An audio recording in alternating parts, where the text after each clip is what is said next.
La danse en soi est un art. Elle fait partie des arts de la scène.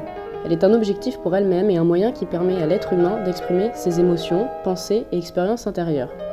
Parce qu'elle est l'art du mouvement par excellence, la danse ne se laisse pas facilement saisir par l'artiste dont elle met à l'épreuve l'habileté.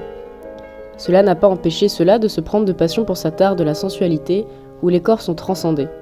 Nous nous intéresserons plus particulièrement aux artistes qui ont marqué le 19e siècle, accentuant leur recherche sur l'instantanéité des émotions, rendre compte du mouvement ou encore du geste parfait. Edgar Degas est passé à la postérité comme le peintre des danseuses classiques, lui qui a passé tant de temps à les peindre, dans les salles de répétition, dans les coulisses ou sur la scène.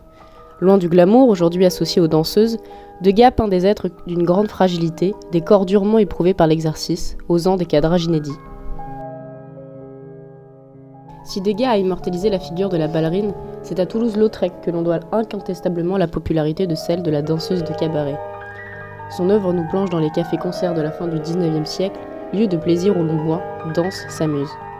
Plus que n'importe quel autre artiste, Toulouse-Lautrec a saisi l'ambiguïté des danseuses de French Cancan, leur élégance kitsch, leur légèreté grossière et leur sensualité parfois à la limite de la morbidité.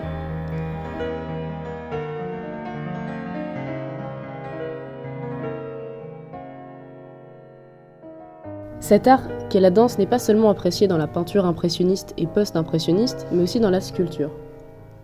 Un des piliers de ce siècle n'est autre que Rodin.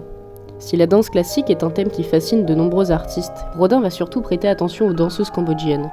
Rodin eut un véritable coup de foudre pour l'esthétique de cet art. Rodin travaille autour des questions de l'impulsion, de l'envol, de la gravité, de l'équilibre. Et les danseurs sont eux aussi dans cette recherche constante.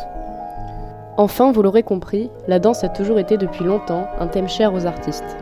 Véritable source d'inspiration non seulement pour étudier les corps en mouvement, mais aussi les couleurs, les tissus, l'élégance de la femme ou encore certainement le merveilleux monde du spectacle.